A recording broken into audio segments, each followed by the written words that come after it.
Hey, welcome to Aunties Talk Sports. This is our premiere episode. I'm Jennifer. And I'm Kalia. And this is where we talk about sports from an auntie's point of view. We've been talking, how many years have we been talking about doing a podcast? At least 5 years, 5 or 6 years. About 5 or 6 years. We'll get on the phone talking about business, and inevitably our conversations will turn to sports. That's right. And, you know, what I found out is that my love of sports came from my mother. Mm-hmm. And then I told you that, and you told me the whole story about your mother. Tell me a little bit about your background with sports and like how you came to love sports. Yeah, so I grew up in Indiana. Shout out to Anderson, Indiana, home of the Indians. Growing up, I mean, my grandmother loved sports. My mother loved sports. She was a referee. She refereed high school basketball games, a few of my games, AAU, boys, high school athletics. So I started playing basketball in 4th grade, year-round AAU. And then when I got to high school, actually like the top 2 boys teams in the country were in the community that I grew up in. And we had one of the largest gymnasiums for high school basketball in the country. So if you're from Indiana, you love basketball. We're home of the Hoosiers. But my family, we watch tennis, baseball, football, the Olympics. I mean, you name it, we're watching it. Yeah. I just remember you telling me your mother was a referee. That was like, that's dope. My mother used to play high school basketball, and she swears that she invented the hook shot. I'm like, you would think she was dunking back then, but you know, let her tell it. She invented the hook shot, and they called it traveling or something because they didn't understand what it was. That's hilarious. That, you know, so my love of sports, you know, comes back from being a child and having a hoop in the backyard, and I used to go out there and play, but I never played organized sports, but I always, you know, played in school. The coach used to ask me to join the team, but I grew up painfully shy. So I was not about to get out there and be playing in front of crowds. So, but yeah, we're finally here. We're finally sitting down to talk about what we talk about all the time on our phone calls. So let's get into it. Let's get into a couple of things. Some of the crazy stories from this week. I have a few, but the one that sticks out to me is the Tyrese Haliburton's father getting on the court and getting all up in outrageous face. Yes. And then subsequently Indiana saying, "Oh no, you can't come to the games for the foreseeable future." And I agree with that. Like, get off the court. You are not your son. You know, you're taken away from him, and so I respect their decision. Like, you need to, between him and John Morant's father, like, sit down. That's right. I mean, we see it, right? Even in club sports where parents can't really, you know, just cheer for their, you know, their sons, their daughters. They kind of cross that line. So I remember when I was looking on, because I check ESPN every morning once I wake up, and I saw the image of him and Giannis kind of nose to nose. And I'm like, what the heck is going on here? But I will say shout out to Tyrese Haliburton, because he's, you know, he did what was right. And he was, you know, completely honest, like, no, my pops was out of line. Yes. But being from Indiana, I just knew they wasn't taking that. So I'm not surprised. They are a more conservative, you know, leaning state. So I knew, like, that display of aggression, public, the embarrassment to the Pacers. They're like, yeah, no. Because too, you know, we had the Rumble, right? What was it? The Rumble, Malice at the Palace, right? The Artest era. So no, they ain't trying to go back there. So I agree with it. I do. I remember back in the day, LeBron's mother tried that. He was like, That's right. Because he pointed to her like, sit on back down. Yeah. But I mean, I understand being really passionate about it. I understand, you know, cheering on your son or your daughter. You know, my mother used to cheer in the stands, and I could like hear her, and it would be so embarrassing. But it's like, who provides that checks and balance, right? Because I'm like, was his wife there? Were other family members there? Yeah. Did it happen so fast that nobody could really pull his coattails and tell him to sit down? You know, security. So, you know, I didn't get to watch the game, but I'm curious about that. Yeah, I watched, and I saw somebody come and break them up. but that didn't last. And they went back, and they were by the time I saw it, they were like face to face, and I was like, I didn't know what was happening. And then afterwards I found out. But that was my crazy story for the week. And I was just like, sit down, let your son be in the spotlight. They won. Right. You don't need any more than that.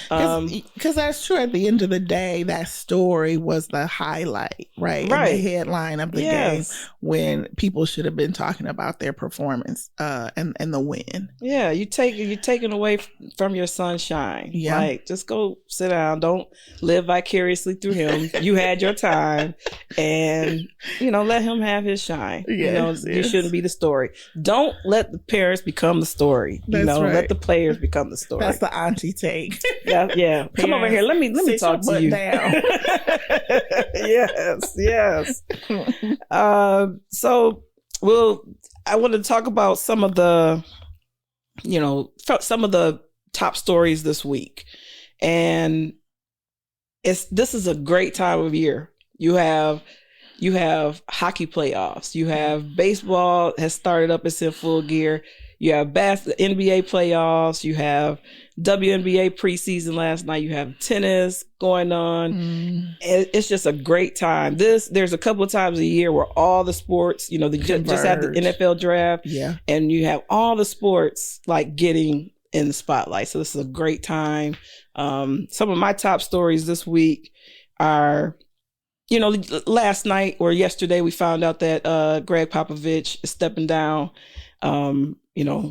It's his time.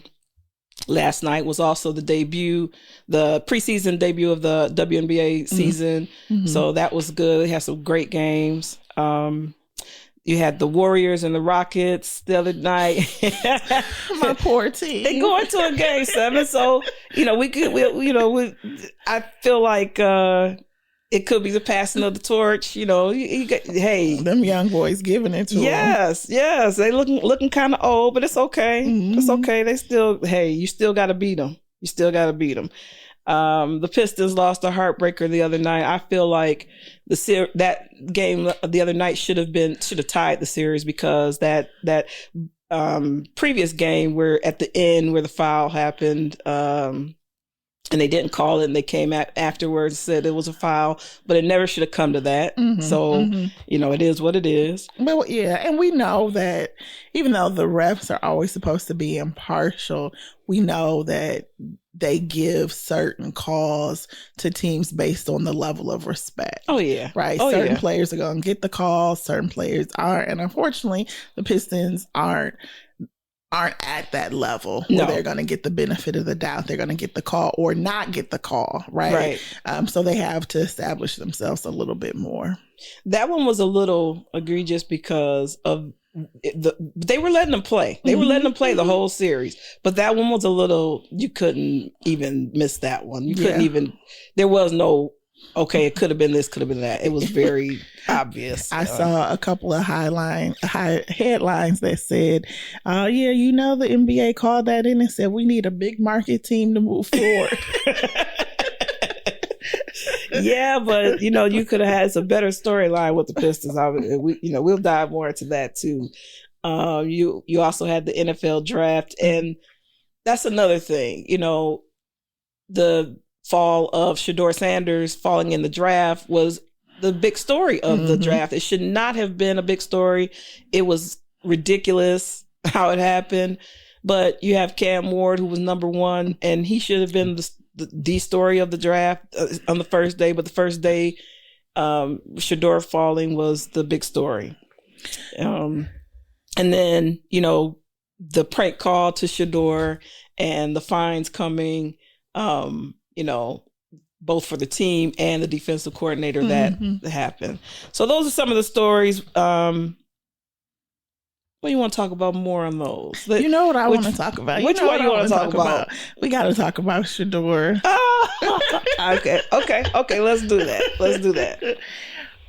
Because I do think that when we talked about this before, I think we both had different takes on it, right? Yeah. So I think ultimately, Shedeur is a superstar, right? And the fact that people were still talking about his fall right in the draft versus Cam Ward being the number one pick, right? And I think ultimately that's why some teams kind of passed on him, because it is, and not in a negative way, but it is a spectacle, right? You know, you have his father, you have his family, they're on Twitch, they're documenting everything, you got the legendary room, right? You know, so I can understand why people pass, but I definitely think it was a concerted effort to try to humble him.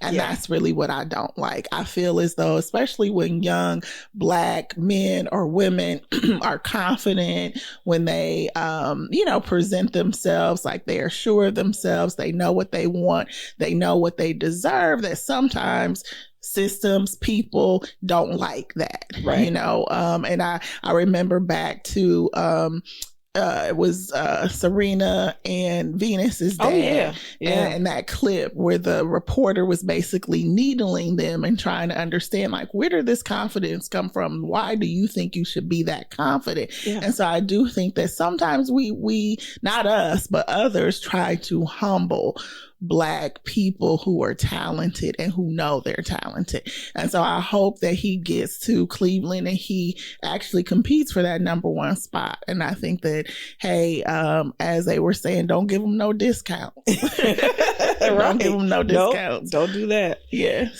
So I think, like, in this story, like 10 things are true all at once. You know, in the beginning, way before the draft, Deion came out and said, you know, if there are certain teams that want to draft him, I don't want to. He kind of did an Archie Manning, you know, and we haven't even touched on that. You know, the Mannings came out when Eli was getting drafted and said that he didn't want to play for San Diego. And they came out later and said because of the management in San Diego. But that wasn't the narrative during the draft. It was that they were dictating where he was going to go. And San Diego wound up drafting him and then traded him to New York. So Deion came out and said, you know, I don't want him to go to certain teams. He's very involved in he's coached his sons since they were kids, you know. And he's a Hall of Fame player. He's one of the best defensive backs in the history of the NFL, if not the best. You know, he's arguably the best. So he has all the leverage to say what he said, you know. But you know, Shedeur is his own man. He did go on the you know, talk to some teams. What I don't like is, so that's an angle. When you do that, you're going to allow people to write the narrative about you, that whether you want them to or not. You know, there's all kinds of stories, you know, could be true, could be not, about how he interviewed with teams and what he said.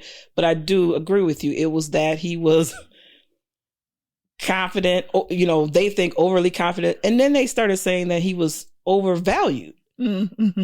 There's no way he's overvalued. Like, that's, you know, beside the point. I don't care what you say. There are teams that needed a quarterback. Pittsburgh, you need a quarterback. You're going to rely on 40-some-year-old Aaron Rodgers to get you a Super Bowl? It wasn't a lot of quarterbacks that were actually drafted. And so I was paying attention to that as well. But I think it was the quarterback that was drafted in the third round, I think, where people were like, yeah, we know he's better than Shedeur. But there's two things that I heard too. One, and I know you have your opinion about Ryan Clark, but he was saying, you know, can Shedeur command the locker room? Can Shedeur earn the respect of grown men? And he was kind of alluding to the fact that players who were, you know, married, got kids, been in the league a long time, wouldn't necessarily trust Shedeur to lead them because they're thinking that his daddy, right, is the one pulling the strings or telling them what to do, telling them what not to do. Well, you know, he said at the end, you know, I think Shedeur can, but I wonder if that is what people, you know, haven't been really saying publicly, or the fact that maybe Colorado and the coaching staff didn't really share all of the information. I also heard that they didn't share all of the information, or people were questioning, are they really being truthful because Deion is the head coach and he's, altering or editing the information that the scouts and stuff got. Who knows? Yeah, I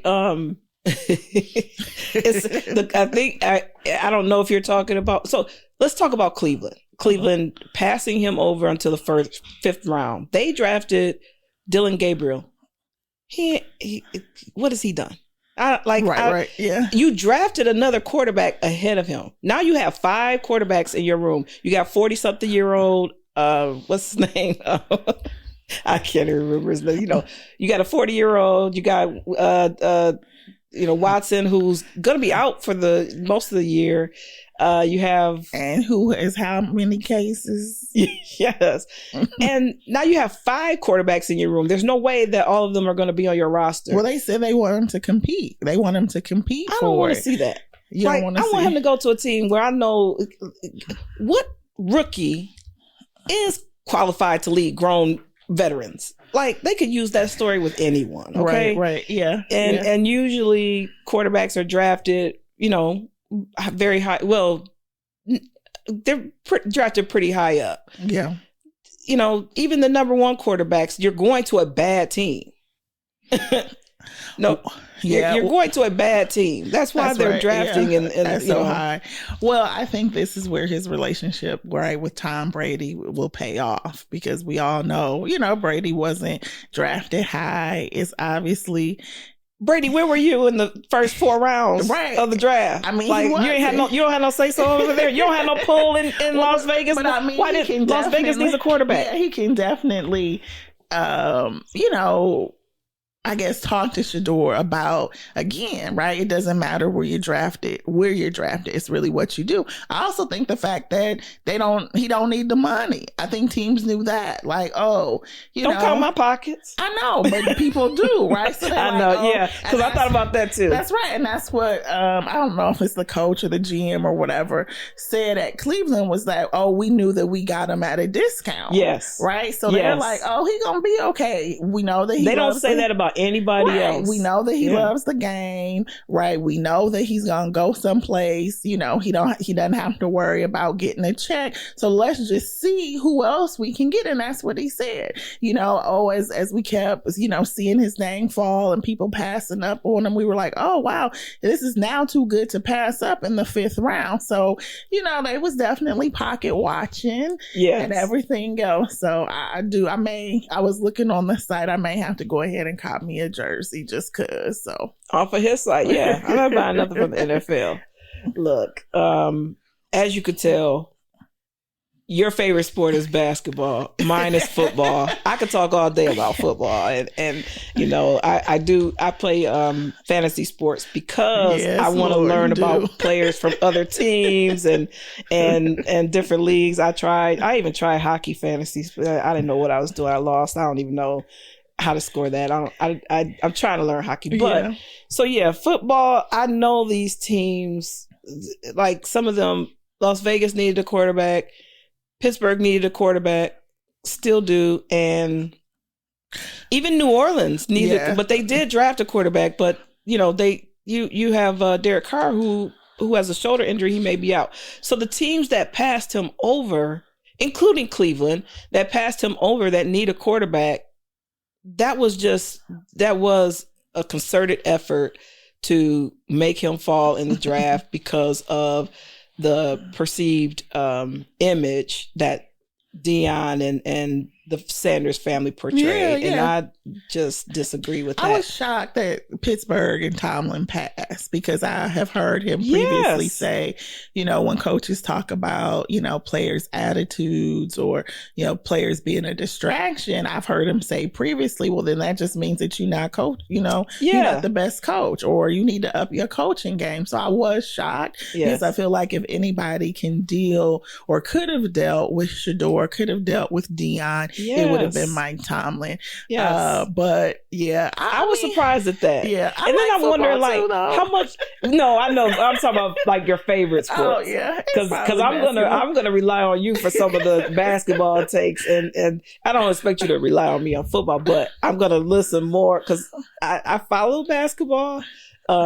But there's some takes that when we talk, I'm like, okay, I didn't even think about that. And I think what it was for me with football, really, I stopped watching after the Colin Kaepernick situation. You know, a lot what of people did. You know, we did kind of, you know, protest and not watching. So I'm just now kind of, you know, getting back to watching games. We'll talk about that maybe in our next episode, because I did hear that they said that he's still training. His girlfriend said he's still training. He'll be out every there single day. still throwing. Y'all want to see me throw? Come on. It's like, should he give it up? I mean, but obviously he loves it, but that ain't going nowhere. It's not going nowhere. I couldn't stop. You know, I never seriously considered stopping to watch. And, you know, I remember my sister saying, I'm not watching anymore until they get them back. Mm-hmm. And then she was at the Thanksgiving game. I'm like, you can't go to the Thanksgiving game if you're boycotting. She got my we took my mother-in-law. I'm like, you can't do that. She was like that. Either you boycott or you don't. Like, I'm boycotting on TV. See, if I boycott that, I'm one that's all or nothing. If you tell me we're boycotting this, then I'm boycotting everything. I can't watch any sports because every league has an issue, you know. Yeah. And so I'm like an all or nothing. Yeah, I can't boycott. Like I'll support in other ways. Y'all. You know, sorry. I'm still boycotting Target. If they're striking, I'm a scab. You know, I'm sorry. I'm sorry. Oh my God, you gonna cross the line? I have good intentions. I don't know. I'm not gonna cross the line because I'm nonviolent and I don't want paper. But you know, they there are certain things that I have to take a stand of, but. I don't know. I couldn't do that. But I respect everything that they did, that Colin Kaepernick stands for. You know, I'm definitely, I respect in support of that. Kindness too. Do you? I don't know. Maybe it's the afro. I can't do it. But you can rock with the braids though, and there's a straight back. Or I don't know. It kind of look like it's gotta be a low fade, low Caesar. Yeah, just a low fade. Like I'm not a afro braids type person. Just give me the. That is funny. But yeah, Shedeur, he's going to prove people wrong, or prove them right. Because there are a lot of people who believe in him, and the thing that I think is missed in all of this, and this is the same with WNBA and everything else. How old is Shedeur? 21? Mm-hmm. We're talking about a 21-year-old. Now, now the guy that pranked him was 21, but they're trying. That's the thing. They're trying to portray that 21-year-old that pranked him as a kid, like a 14, 15-year-old kid. Yeah, he is not a kid. But they're trying to make Shedeur Sanders at 21 be this grown, 30-year-old. Mature. Look at the difference between how those two people are portrayed, and research shows that, right, that Black and brown children are often characterized as adults sooner or held to a different standard of behavior. But I told you, I'm firing the coach. You would have fired him? I would have. I would feel like you were irresponsible with this data, right? There should be no reason. And maybe his son broke into his office or went through his files or knew his password. But for me, I just feel, again, it depends. I know you were saying that the Falcons, their defense isn't that great, but it's a distraction that I wouldn't even want to have to deal with going into, the summer, going into camp, going into the season. It's a distraction. I really wouldn't want to deal with it. So if I had any issues with the defensive coordinator up until now, I'm using this as a reason to let him go. Yeah, I don't think it's going to be a long lasting distraction. I think it's already died down. I don't think it's going to be a distraction once the season hits. The team got ahead of it, not got ahead of it, but they addressed it immediately. Mm-hmm. And if they had tried to sweep it under the rug, yes, that would have been a problem. But they addressed it immediately. They reached out to the Sanders family. And one reason that it's not going to be an issue is because Shedeur said, we all do immature stuff sometimes. I can't be more mad than Shedeur Sanders is. You know what I'm saying? But reporters are good for bringing it up, right? So we know especially if Cleveland plays the Falcons, they find a way to tie those stories together. Yeah. You know what I'm saying? They probably gonna have a sit down with Shedeur. How did you feel when your name was pranked? Yeah. Media does that because it's the clickbait, right? Yeah. And he's got to stop them. He's got to stop them in their tracks. I do not believe the story that the iPad was lying there and he just glanced at it. No, he went through his daddy's iPad and looked up Shedeur's number because he knew what he was going to do. Or the dad was like, look what I got. Look, I got Shedeur's number. I don't even understand. If you're a defensive coordinator, Shedeur is a quarterback. Why do you even have his number all up on your iPad? You're not calling him. Like Atlanta was not going to select a quarterback. They probably have files on all the players. I mean, that's the thing, though. It's a data breach, and so who knows what other data was included in those files? Yes. It could have been health information, yes, HIPAA. Yes, who knows? They do psychological testing, personality testing. So to me, it's more so about data privacy. I do work for somebody who's in cybersecurity. Yeah, so it's more so about the data breach versus the prank to me. And it's like, okay, what else, right? What else did he see? And what else are you being really lax about? Yeah. That's my thing. I'm like I want to know the truth. I stopped telling the story that the iPad was lying there and he just looked at it. No, he didn't, because there's no reason he had that information up on his screen. Well, I got a question for you. So who is your favorite Sanders brother? Shiloh. Mine too. I love Shiloh. He's so cute. And that laugh. He was like, right. But did you see the video where he was clowning his daddy and really talking about if you wasn't that NIGG, then we would be getting some figures, right? If you wasn't out here, he's always clowning him. If you wasn't that dude, he would have been drafted in round 2. Yeah, but he was like, "Dang, if they doing this to you, Shedeur, what are they gonna do to me?" That's right. Yeah. So I felt like he brought the necessary levity. Yes, right. Yes. I mean, the reality is they were on a reality show, but they could bring it back right now and people would watch. But I used to watch it all the time. That's right. I also thought it was so funny where he said, was it going into day 2? Oh yeah, I had to give me an agent because my daddy being my agent, that wasn't working out too well for us. He said I had to go get me one. Yeah, I think that was the plan anyway. Deion is a coach. He's not an agent. It's a different time than when he played. It's he needed and he got Drew Rosenhaus, right? So one of the best in the business. So I think that's what his agent is. I mean, but it doesn't matter what people say about them as a family. They brought the entertainment for Absolutely. the draft. Right? And they have an unbreakable bond, and it's beautiful to see. Like, it's beautiful to see. Even his ex-wife, their mother had she was in there, and he didn't want her up in there, but it's okay. Right. He took one. Deion took one for the team. He has raised a beautiful family. And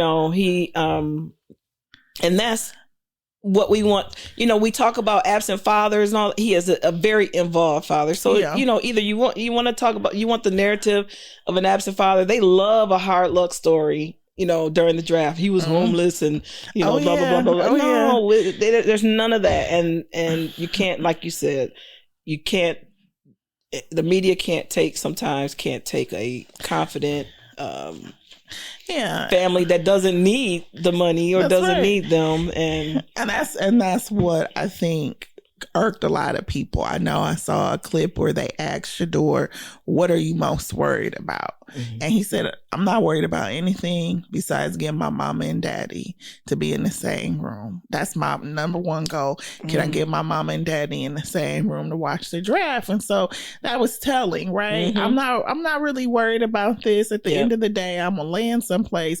I'm gonna do what I do. I'm still paid. They hating on my chain. Yeah. You know what I'm saying? Yeah. And so, but being Black is not, it's not a monolith. And unfortunately, we don't make a lot of room, right, for those different expressions of Blackness and Black families, especially when that narrative goes against a lot of times what people see in popular culture. Yeah. Because that should have been the story, because even on senior day, they walked out separately. They did. You do this, I'm going to go over here and do this. I was like, dang, y'all couldn't even walk out together for senior day? Come on now. But that's, we'll stay tuned for that one, because that is going to be a very interesting story. And don't forget about Shiloh being in Tampa Bay. Yeah. He's going to show out. Yeah. And, he's 6 feet, 6 foot defensive back that can hit. Oh, yeah. Mm-hmm.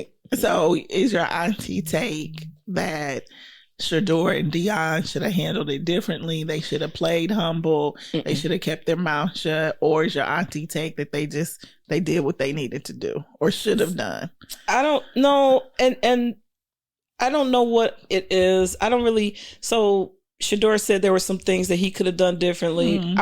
I would like to know what he thought he could have done differently. Mm-hmm. Like, what really happened? Because I don't know what really happened, I can't really say.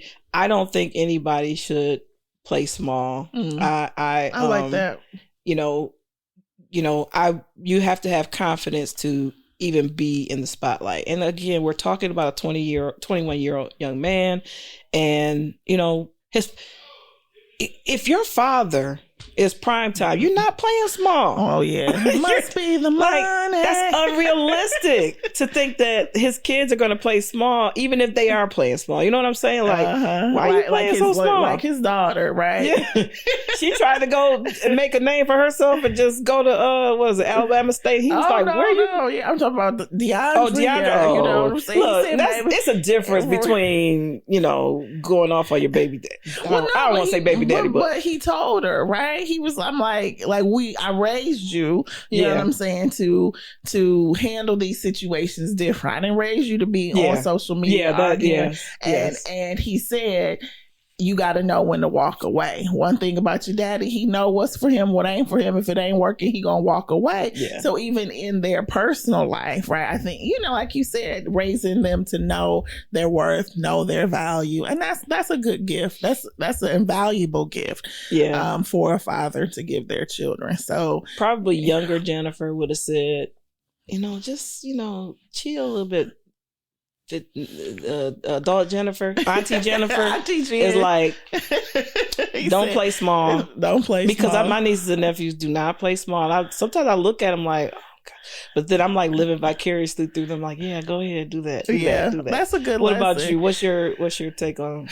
I mean, I agree with you. I think in my younger days, I probably would have not necessarily been told to play small, but just been like hyper critical of myself, right? Or just anxious, right? Like when I looked at Cam Ward, I felt like they were really trying to position him as the anti-Shedeur, right? Got on a linen suit. It's cold. You know what I'm saying? Nothing flashy. He dressed like, you know what I'm saying? Like he going to the country country club, the small gold chain. Yeah. You know what I'm saying? This is your time. Your style may not be like Shedeur's, but again, lean into the moment a little bit more. And I feel like as I approach true auntie status, almost 50, I am learning to just step into all of who I am. But I want that for my kids. You know what I mean? I want that for my nieces and nephew. It's like, the world is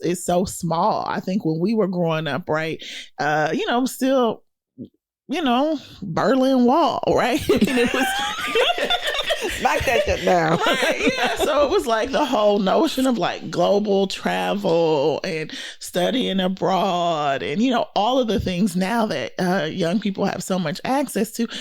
Those things seem so unattainable to us, right? You've got social media, you've got Google, all of this information. And so, yes, go and do. And I think about my oldest, our friend, we have a couple mutual friends, Jen and Summer, and they are always telling my oldest, who's 14, like, "Ooh, you expensive. You gonna have to figure out what you gonna do with your life and how you go, pay for your summer vacation. And you like to spend," they told her, "you like to spend Christmas in Mexico." And she looked at them and said, "Oh no, when I get older, I'm trying to vacation on the moon." And I said, on the moon. Call Gail. Right. Help you out.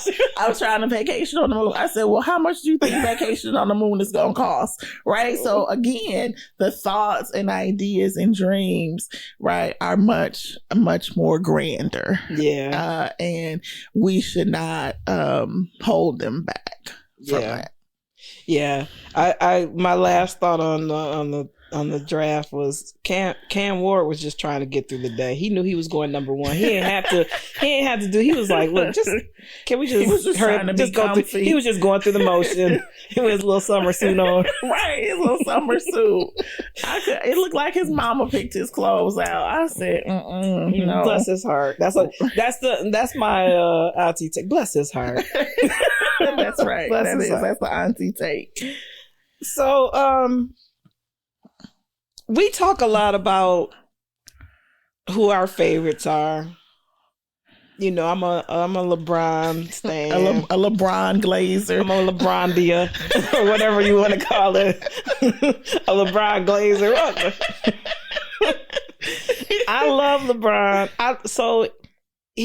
There's two takes on LeBron for me too. I love LeBron as a player.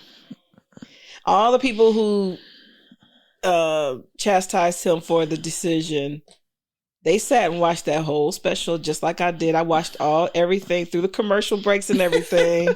When he said he was taking his talents to Miami, I watched the whole thing. They all watched it too. How many people? It was like millions of people watched it. So everybody watches him. But haters gonna hate.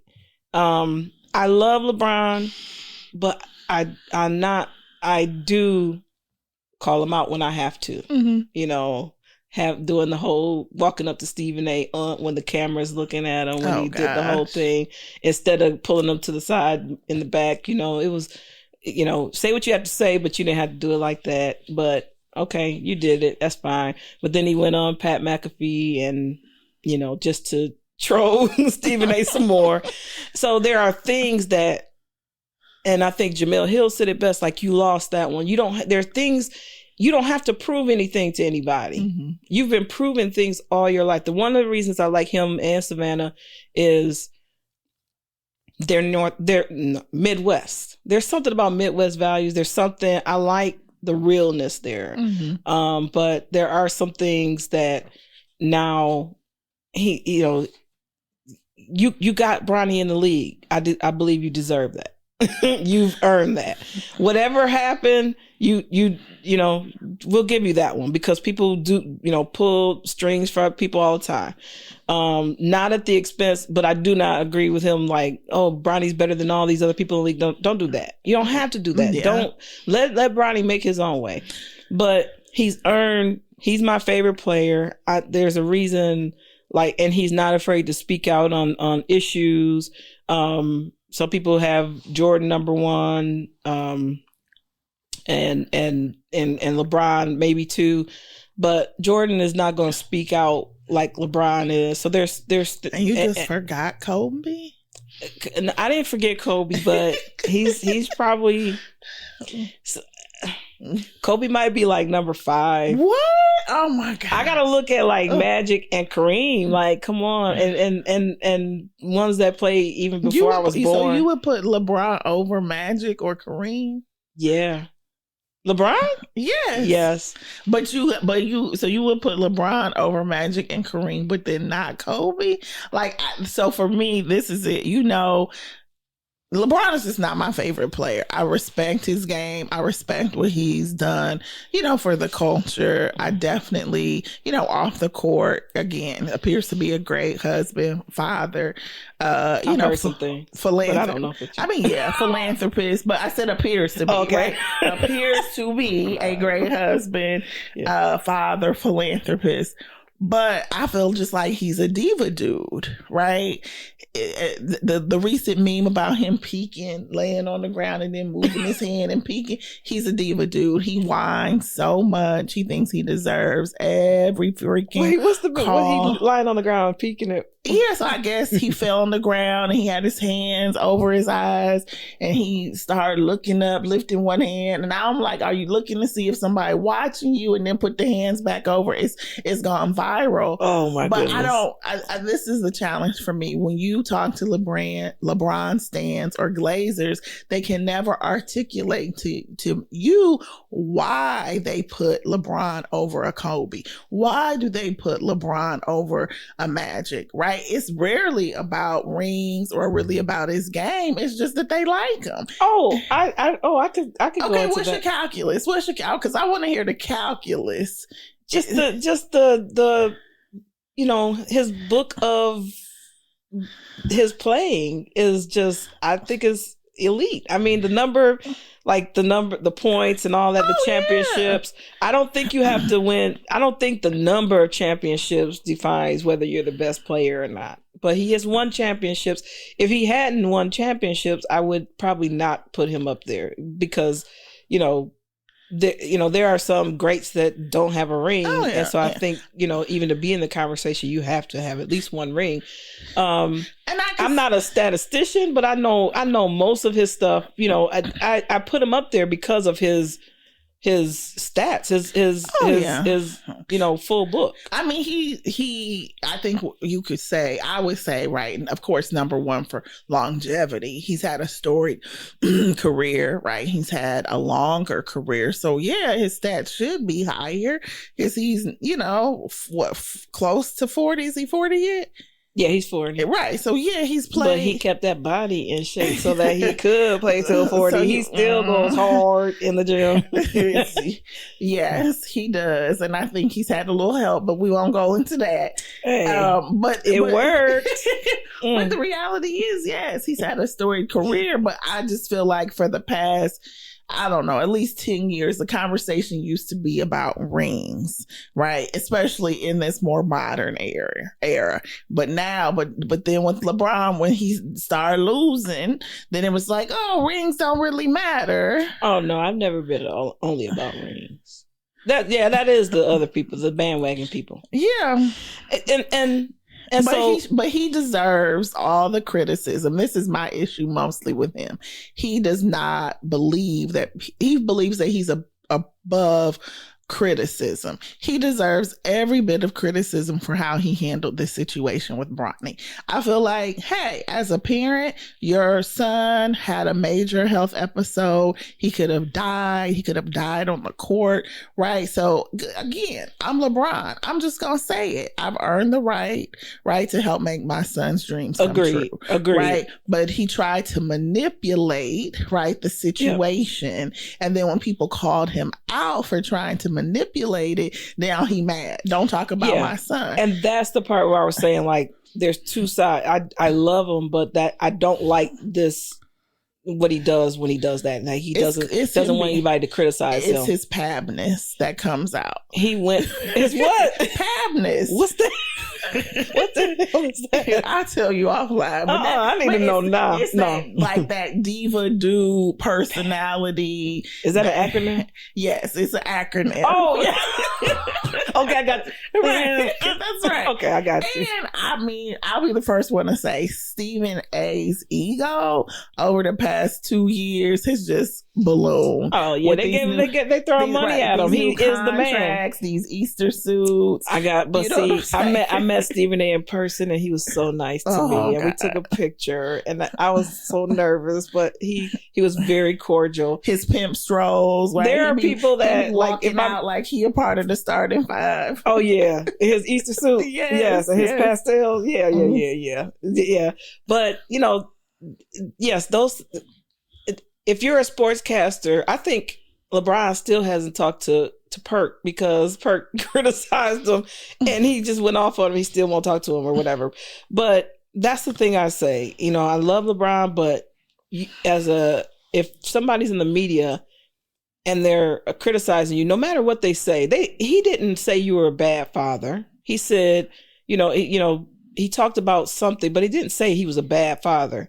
And by LeBron even addressing it and trolling him, that's what I don't like. That's like immaturity. You're way above that. Yeah. It went too far. Then it was the whole, talk about fighting and punching. And did you take a punch? And he put up the video of Stephen A. Right. And would you throw a punch? It's like y'all are supposed to be grown ass men, right? But y'all talking about who would win a fight. Yeah. But the other piece of it is that I saw the podcast with Melo and Dwayne Wade. Yes. Right. And they're real. Right. And they both said right.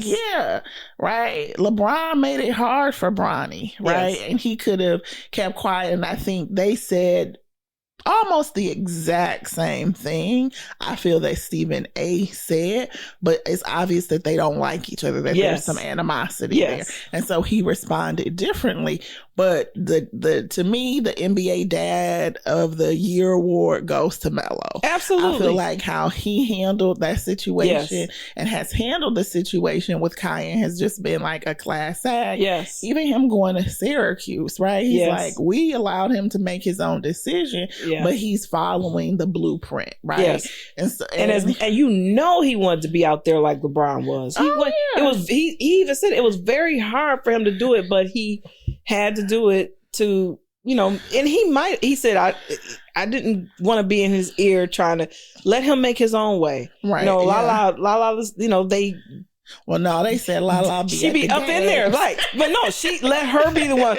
Melo doesn't. Melo knows his greatness. He doesn't have to be. He's about to be in the Hall of Fame. He doesn't have to do that. But that's when it's like, when has the player worn out their welcome? Or not worn out their welcome, but we know that the Lakers now are out of it. LeBron has an MCL sprain that's going to require 6 weeks. Should he come back or not? That's the big question now. Which I vote for come back. I mean, I think he more than deserves, right, his farewell tour. Mm-hmm. I agree. He more than deserves all the jersey swaps. They got to get the documentary footage. You know what I'm saying? Some team got to give him a chair because that's what they always do. Give him a chair. I don't know what that's supposed to be. Right. He deserves that one last All-Star game. So he should definitely come back. But I think that all these conversations about can they win, are they going to win it all, I think it's time to shift the conversation. Yes. Right? The expectation that he's going to will the Lakers to a championship at 40 years old. Everybody feel like the one that they got during the pandemic, that COVID championship. That has an asterisk. Right. That really don't count. So it's like, let that man's feet, because he's always talking about his feet. Let his feet heal, right? Let them dogs recoup, right? I think what I really want to see him do a full season with Luka. Mm-hmm. So I want to see what that looks like. I'm gonna need him to get Luka in the gym with him to get his stamina up, to shift his feet. What'd you say? like how the football players used to have to carry the ball all day and night. who was I talking to? Was I talking to JG or you? They said when he walks in the building, he has to shift his feet when to even walk in the building. And, you got to but the Lakers need a center. They were going to get Mark Williams in the trade, and the trade was rescinded. They need a center. LeBron can't play center. Yeah. At 41, he'll be 42, they got whatever. Street clothes. At that time. Yeah, street clothes in Dallas, and went to Dallas and got hurt and got street clothes and got some new street clothes. That's what he got. I want him to come back, just to like you said, have that farewell tour, get his just due, to get his accolades, for that farewell tour. But not if they don't get a center. And not if JJ Redick coaches like he was coaching in the playoffs. You cannot give them that many minutes. He's old. Yeah. So my question to you is, if next year's LeBron's farewell tour, do the Lakers keep Bronny? Yes. Yeah, I mean, you drafted them, you keep them. But for how long?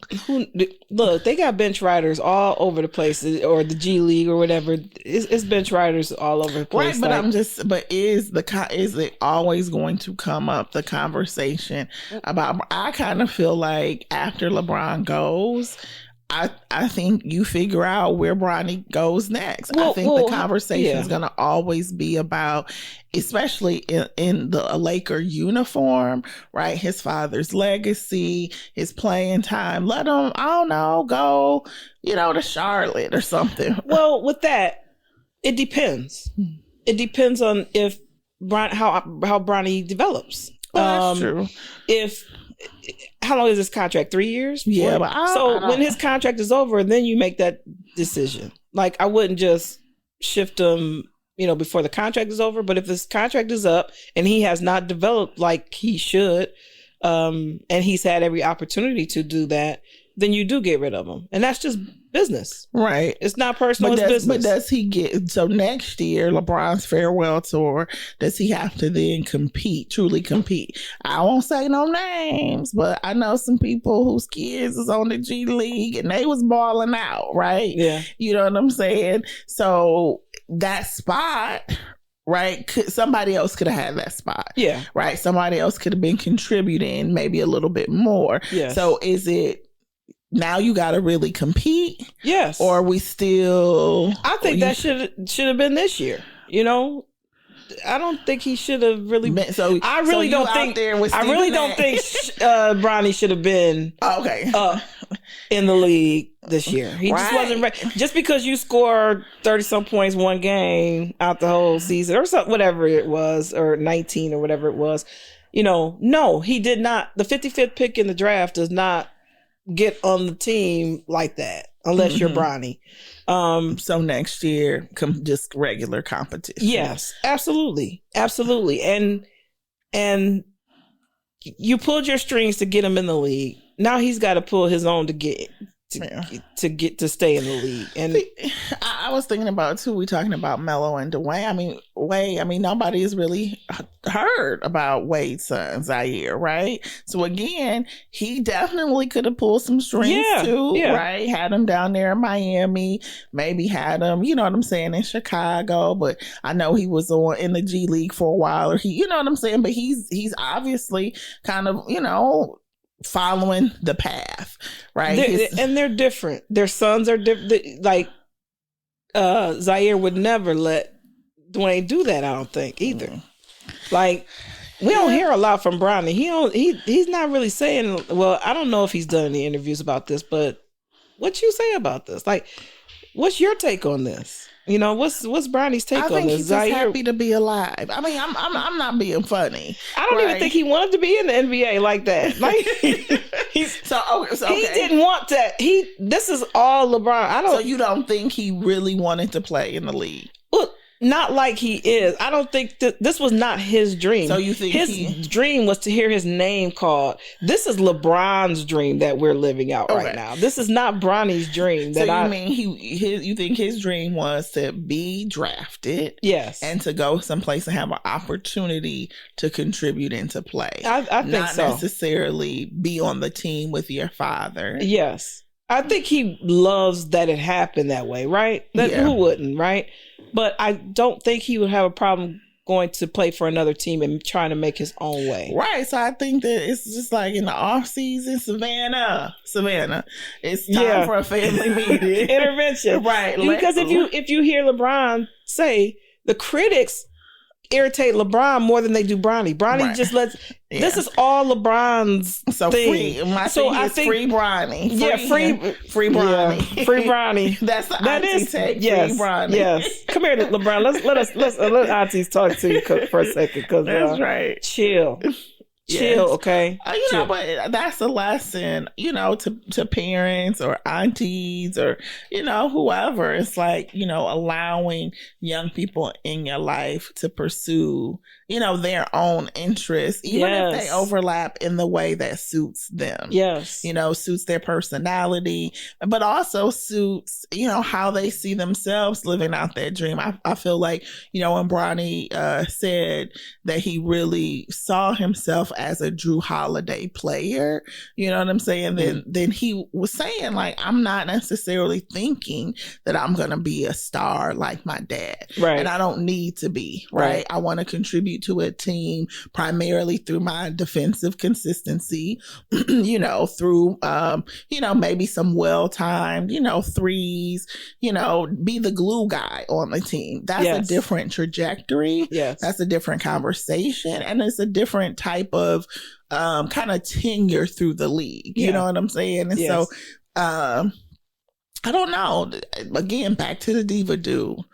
Kind of, your father's personality, his notoriety eclipsing, right, that your child's dream. And I do think parents have to watch out for that. So what do you think then about Bryce?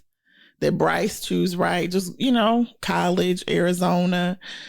Yeah, Bryce, he might stay all 4 years. You never know. I would. I'm waiting till my daddy good and gone. They don't you made history. It's great. Somebody was saying you made history. You did all the photo ops. You had Ken Griffey Sr. and Jr. out there with all the photo ops. And they said he invited them. It's a great story, but I don't think Bronny would have a problem going to write his own story. And Bryce is like, I ain't doing none of that. Like I'm probably, I don't think Bronny was the best player on his high school team or his college team or anything like that. So we're talking about the 55th pick in the draft. So let's start, I think after LeBron is gone, we'll treat it as such. But this is the thing. He probably could have used more time to develop. Oh, absolutely. Right? But LeBron's timeline was short. Absolutely. Right. So then it was like, and this is if you're the oldest child, I'm the oldest child, you know what I'm saying? You are sensitive to what your parents want.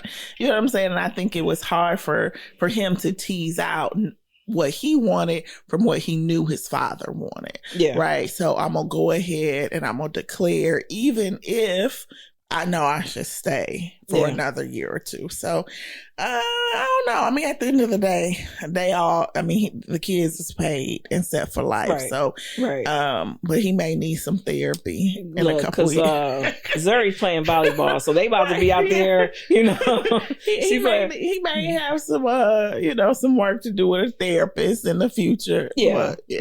And, I don't. But here, I don't blame them for doing what they did. You can do it. If you can do it, do it. Yeah. Don't hate the player, hate the game. No.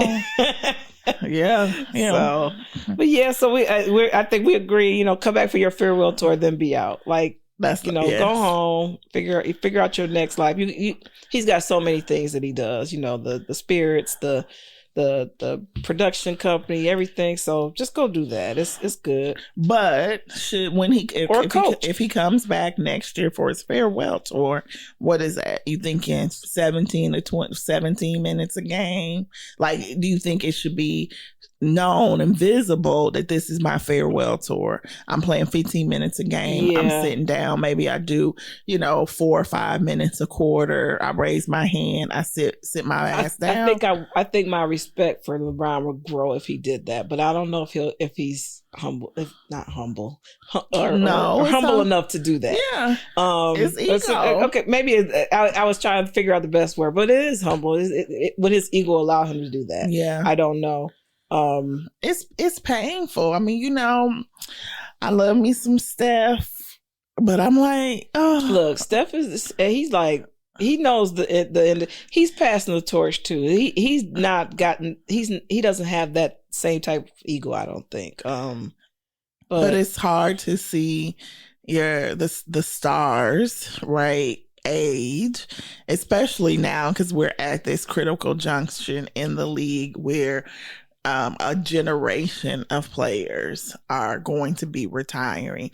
And as the whole conversation has been the past, several months, who's the new face of the league, right? Because people thought Ja. Yeah, I'm worried about that. People thought Ja was going to be the face, and he out there, pew, pew, right? He was like, oh, I'm going to move away from the guns. I'm just going to throw grenades. Wait. Can we touch on that for a second?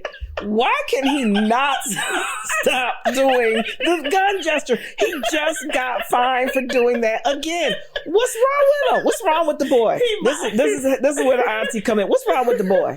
What's wrong with him? That cracks me Why can he not stop doing this? He just did it a month ago or whatever and got fined again. Like, what's wrong with him? All I know is I feel like Ja is like that little boy in kindergarten. He's a nerd who's trying to act hard. Right? You are not hard. But my mother was a teacher, and it's usually like 1 or 2 boys who always tearing up stuff. They can be good, but they gonna tear that room up. I don't even think that's him. It's underneath there. He plays hard on TV. He is not hard. You don't have to be hard to be destructive. I don't even think that's him. I don't know what this is. Got all these hangers on, the yes men, including his daddy. Right, but now it was the guns. Then I'm like, we go from the gun to the grenade. So now we throwing grenades. It's like, just put the 3 up and keep it moving. So people thought it was gonna be Ja, right? People thought it was gonna be LaMelo, right? But whoa. Oh, I'm sorry. Sorry, I couldn't help it. But he could care less, right? In all those press conferences, he out there throwing every type of F-bomb that you can. Like, I don't want no media training. I could care less. I'm gonna talk. So that's so Ja, LaMelo, Tyrese, who God bless his heart. I don't know. I just don't think that he has the charisma. And Indiana is a small market. Brunson got a funny shaped head. No, you didn't talk about his head. But he made the right move. Look, he's a dog. He is. He's great. I couldn't stand him when he was at Villanova because I think they were playing Michigan or whatever. But or whoever that. In the championship, but Jalen Green is inconsistent as all get out though. Yeah, you don't know who's gonna show up. You don't know who's gonna show up, so you can't really make him the face of the league, right? Because he may, I mean, I don't know who the face of the league will be because they wanted Anthony Edwards. He can't keep his personal life out of the I don't know. It'll be interesting. I really don't even like that face of the league thing, like, because it's changing so much, and the NBA is going to go international, and so it's wide open. Yeah, well, Wembley, right? That gives them the international connection, the global aspect, right? You still got Jokic; he's still relatively young.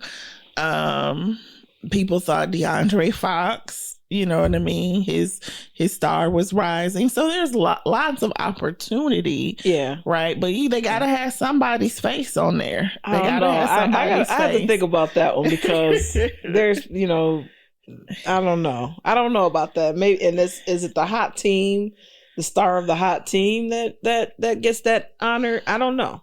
I think it's we'll a little see, bit of both. Because, Shea, oh yeah, he kind of is the face, one of the faces, and it's who's hot at the time, whose team is hot at the time. Yeah. So we'll see. I mean, it's definitely the team, right? But it's also like the elder statesman. Yeah. Right. Yeah. When things pop off, right? When there's issues, who is going to step to that mic, right? And I don't see that. I don't see that right now. I don't know. Everybody, I think we might be losing that a little bit.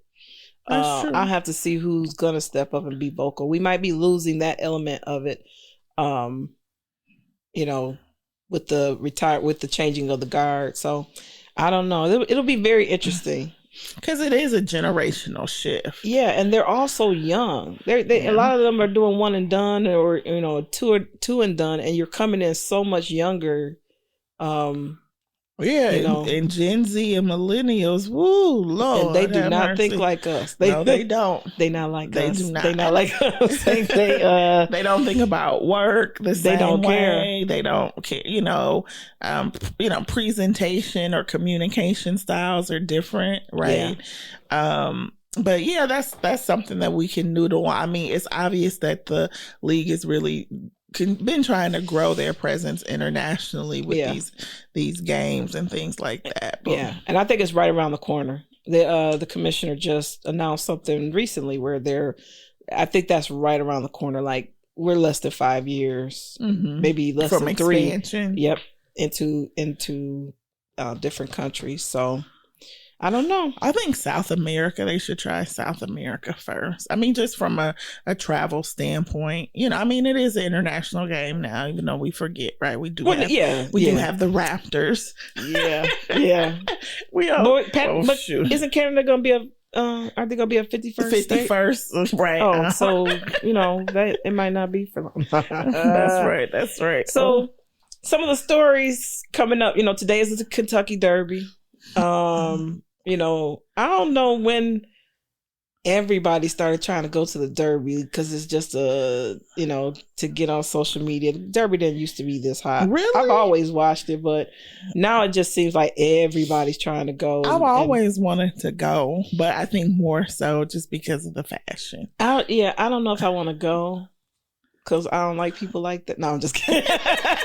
I want to go to see it. Right. But so I'm the one that goes to the sports game to watch the actual game. Like, I don't need to some people just go just to be in the crowd or whatever. Right. And so I want to watch. And, every Kentucky Derby, I pick, the number 7 or 13, horse number 7 or 13, because that's my birthday. But, so today they number 7 is Luxor Cafe. Okay. And that horse has like a 9-1 odd to win. That's kind of my favorite. My, the number 13, which is my favorite number, is Publisher, but they got like a 30-1 odds of winning. Okay. So I'm going with Luxor Cafe today. My favorite part of the Derby is the roses. Those are the most beautiful. I don't know where they must have a special garden to grow these roses. They are the reddest, most lush roses I've ever seen. I want to go just so I could get a rose off of the thing. I'm going to sleep on the track. So I'm saying this, though. You heard it here first. Okay. Kentucky Derby is a peak auntie sporting event. Is it? Because of the fashion? Because of the hats and all? The fashion, the hats. It just is. And I do have a friend there. I mean, it's, Casa, shout out to Casa. And so every year I get an invitation to come down to go, and I just why haven't we gone? Because it always, honestly, I think I'm free. It always catches me off guard. Yeah, you know what I mean. It's early May because it's early May. First Saturday in May. It's usually the same every year. But we'll have. I just don't like Kentucky that much to want to go to the. No, Louisville is cool. Louisville is cool. Okay, maybe at Louisville, maybe. But you talk about one of my college roommates was from Louisville. Yeah. So you talk about sports and kind of your background in sports. I actually interned with a Derby affiliate. What? I did. Okay. I did not know that. Trivia question. And so in Indiana, we have a standard bred racetrack called Hoosier Park, and so they race standard bred horses. Really? And so I was a marketing intern there over the course of a summer. Learned a lot about horse racing. Again, a Kentucky Derby affiliate, and I mean it was cool. But the thing is it looks much more, I don't know, sophisticated on TV or in pictures because it's a lot of waiting. Yeah. It's a lot of waiting. Yes. It's like, okay, here's the race, and then you wait, and then you come wait. on till the race don't actually happen till like 7:02 or something. I'm like, so yeah, we'll have to get down there.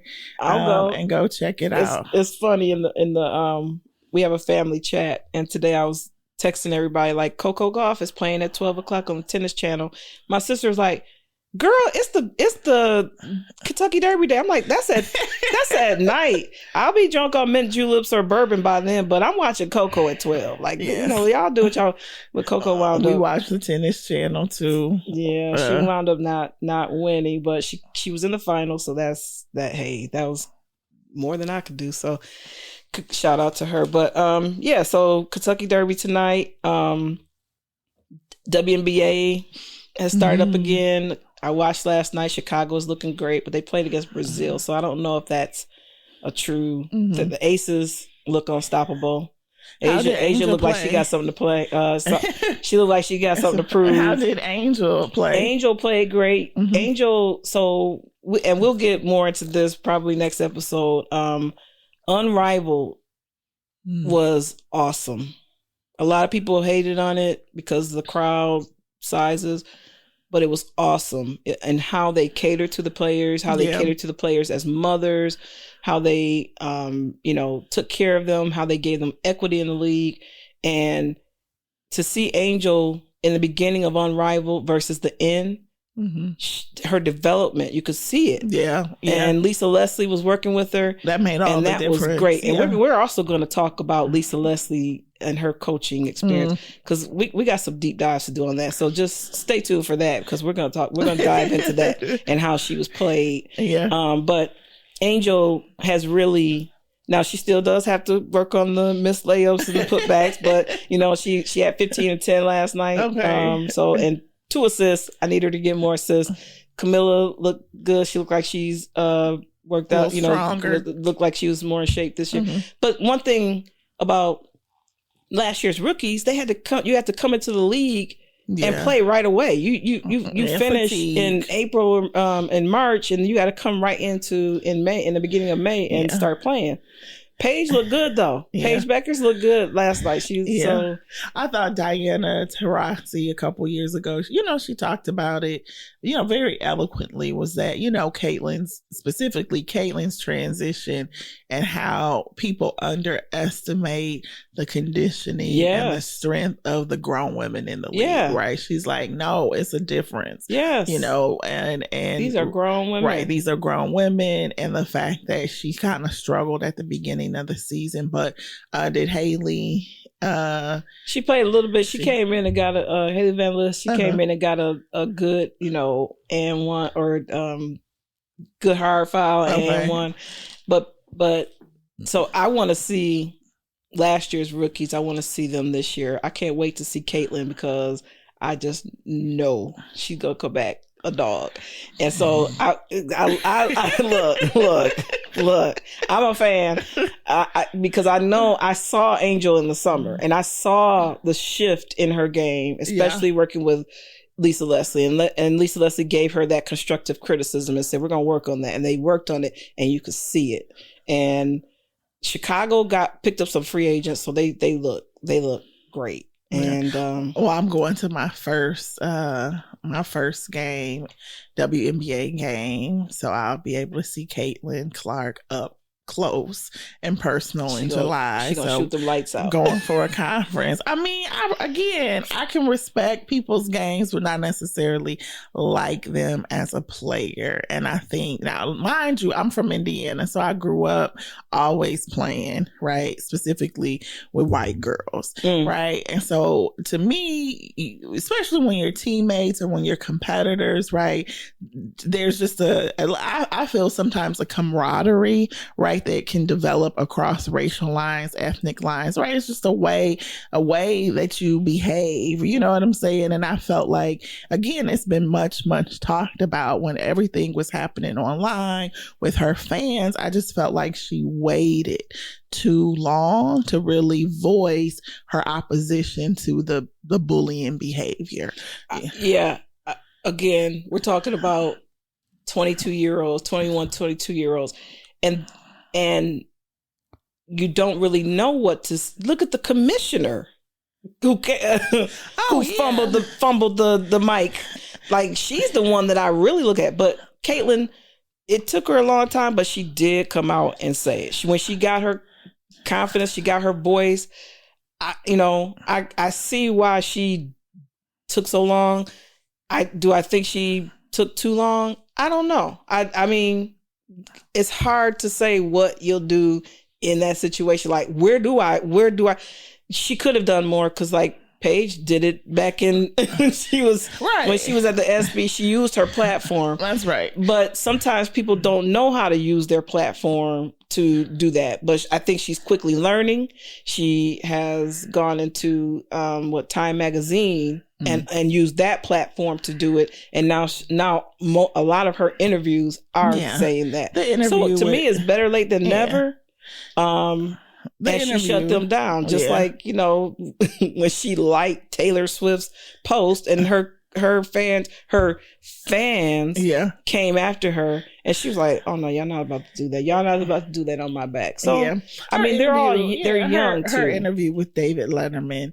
I think for me, I question the overall team, right? And it's just about prioritization. And I guess that's what I'm more so referring to, right? Because it was obvious, right? You got a team of people around you, they getting the Prada outfits for you, you know what I'm saying? I was like, are those buffs? That's right. Oh, no, that's right. To try to position you, right, as this fashion starlet. And so your team and the sensitivity of your team to those issues, and nobody's expecting you to be an activist or anything, but it's like, lay off of my peers. Yeah. Right? Oh, no, I don't think she has the progressive team that, but not even, that's what I mean, not even progressive, because that's what I'm saying, the camaraderie, right, with players who compete against one another, it's a certain code, right? I may not be political, but I don't want my peer, right, to be getting death threats. That's what I mean. Like when she didn't speak up for Aaliyah Boston getting, that right? Like that one, she that was an easy, right? All you got, but I think she didn't. It's like double dutch. She didn't know where to jump in. Yeah, and that, I mean, that is hard. And you could argue, she waited too long. But there were ones where she could have easily just said, nah, lay off. That's my teammate. Lay off my teammates. Lay off my peers. This is a game. You know what I'm saying? We're all out here trying to do our best. So, because of that, I'm looking at her this year still a little sideways. But again, are you? I am. Just because I'm like, I think, so just so you all know, right? I'm very much a kind of values-based person, right? And so when people kind of, waffle, and to me, I can't really rock with you then, because I'm like, when times get a little rough, things get a little iffy, you gonna be quiet, right? You're not gonna have people's back. Are you really gonna, like that? I'm always looking for that. right? When times get tough, am I really going to be able to trust people to show up, right? And it doesn't have to always be out in the open. Sometimes it could be behind the scenes, but the silence was very deafening, especially when you have your peers, other peers in the rookie class talking about death threats. Yeah. You have your other peers talking about people showing up, right? When their buses are pulling them to hotels. Like, come on. You ain't got to say anything about the political environment. All you got to do is say, lay off. Right? Yeah, lay off. Just lay off. Right? Everybody's out here trying to do a little bit, but there could have been more. Yeah. But, sometimes you never know about a person till it is time to take your earrings off. And I'm from Indiana. So I know, right? How things are in Indiana, even though it is changing a little bit. So the hesitation could have also been about the climate within the entire state, your new fan base. I think it was about brand. I think it was about brand, but then it was like, okay, well, my brand's not going to suffer if I start speaking up. So no. I wonder, like you said, I'm not going to I don't look at her side eye because that's a lot to put up. Because there's people that in the NBA that have way more money and access and all that they don't say anything. So I don't really look at them side eye and, because that's not, you don't have to do that. It's great when you do, but you don't have to. But, I do want to see, what she does this year, but I'm talking about on the court, the game on the court, because if we were judging people like what happens off the court with them, I wouldn't like anybody.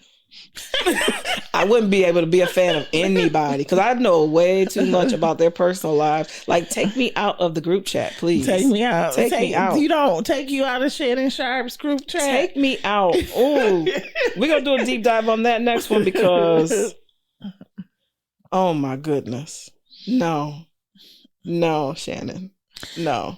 Well, I think 19. No, Shannon. No. Well, so wrapping up the WNBA, I think that's a goal for us over the summer to get to a couple of games. Okay. Look, I got my Shock shirt. I used to be a season ticket holder for the Detroit Shock. Shout out to just the so Detroit y'all know, Shock. I'm ready for them to come back. We almost had it. I'm ready. Look, I got $5. I got $5 on it. I got $5 to invest. I want to be an investor. But what I don't understand is,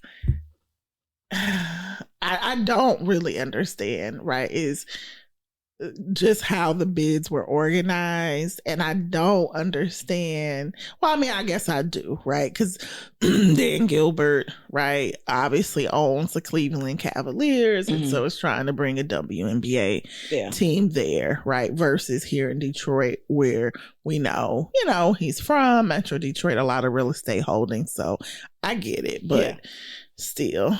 Yeah. Cleveland is... Have you been to Cleveland? Mm-hmm. I like Cleveland. It reminds me of Detroit. So but we'll get our team back. Cleveland is cool. The one thing that I want to happen is the WBL has a new league starting with the Detroit Shock. They need to give that name back. Oh, we need the name. Come up off that name. That's number one. Yeah. But we'll get a team. I mean, my thing is, why did they allow the name to be used? I mean, it was a championship team.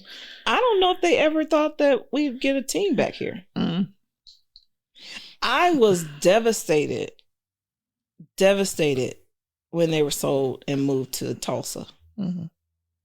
I used to have season tickets when there was nobody in the stands. And they were winning championships. That's right. I bought tickets and I probably could have gotten the tickets for free because I had my little special seat, but I always moved down.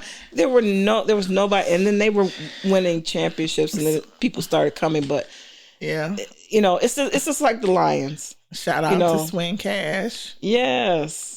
Yes, it's just like the Lions. I used to take vacation to go to away games. My goal is to go to a game at every stadium. And so how many you got left? Oh God, I got a lot. Uh-huh. But people used to dog me. You going to watch the Lions? They ain't winning up. Now it's a thing to go to away games, and I'm like, oh, for real.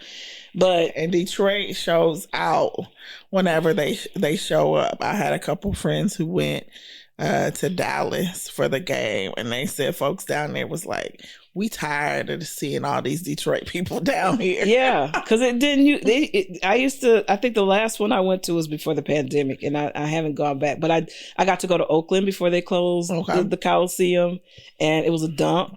But I loved it, and I met and I meet people everywhere. I don't know, people would just start talking to me, and then I just go. But that's fun. But I don't think I have any sports related goals or a bucket list. I have seen Serena went to Wimbledon. Really? Yeah, okay. Went to Wimbledon. No, not Wimbledon. U.S. Open. Went to the U.S. Open. Saw Serena. That was probably the top, and I think beyond that, the Olympics. So that's LA. Probably the only. Yeah. So we're focused on LA. Oh, you do want to go? Okay. Yeah, I do want to go. We thought about trying to hit Paris. We went to Paris last year in the spring. It was like, oh, maybe we should do the Olympics. But once I looked at the map of just where all of the activities were, I was like, I don't want to do. I didn't want to do it from a logistical standpoint. I would like to go to the Olympics. I have certain, and this Olympics I watched more than any in the history of the Olympics. I was watching everything. Mm-hmm. While I was working, I would have it up on the monitor, watch it. I watched everything, and I was like, I was all into it. And usually I'd catch this here, this there. I was watching everything, including the guy that on the pole vault. We ain't gonna say what. He had 2 different pole vaults. But we'll have to think about that. Ask people what's on their sports bucket list. That's a good question. Yeah, my sports bucket list is definitely to visit every football stadium. I see a game. Actually, if it's a Detroit Lions game, preferably. But I wish my favorite city to go to is San Diego, and the Chargers moved. I wish I could have gone there to see a game. But other than that, I'll make it. It's going to be hard to go to Green Bay because they usually play them in the winter, and I'm not going to sit outside. You don't want to sit out there. I did that in Cincinnati. I was freezing. I'm too old for that. So no. But yeah. So all right, Jen. Inaugural episode, premiere. Yes. We have a lot to talk about. Again, this is the great intersection of sports at this time of year, but there's so many stories happening. There's so much to always talk about, but we finally did it. We've been talking about this for so long. But what's crazy is this is just like our phone calls. And growing up and just being in our house, so we talk about sports all the time. But quick story, it was about 2 weeks ago. I was talking to a mother in Jack and Jill, and she, I don't know, just asked me some random question about sports. And I talked her ear off for 10 minutes. And she said, oh, well, I guess you like sports then, huh? And I said, oh, I'm so sorry. Like, I thought you were asking me the question because we was about to go back and forth about sports. And she was like, oh, no, I don't know anything about sports. You know what I mean? She was like, I know I have a friend whose husband is an assistant coach in the WNBA. I used to go to the games, but I know nothing. She's like, I was just kind of, being cordial, like, oh, the Pistons. And she's like, you done broke down some of the players, the matchups and how the regular season was. And she just was like, woo, this got real deep real fast. And I immediately called you and was like, oh, everybody don't talk about sports like this, especially women, right? Yes. I assume that more women talk about sports because that's how it is in my family. But I still, meet so many women who are like, oh, I don't really talk about sports, or maybe I don't understand it, or or you know what I mean? Like that's what some people in my household do, mostly men. But I feel like, at least for me, sports were instrumental in, you know, leadership development, understanding teamwork, but more importantly, from a professional standpoint, I'm always able to have a conversation with a lot of people, especially men, right? You kind of overhear certain conversation about sports and it's like, oh, you chime in. And then it's like, boom, right? Rapport. You have a touchstone, right? To engage with them. And then they're like, oh, hey, you know, you watch sports. It's like, yeah, you know what I mean? Even men who may be a little bit paternalistic, you know what I'm saying, in other settings, once you break the ice through sports, then it's like they kind of, you know, become a little more cooler. Yeah.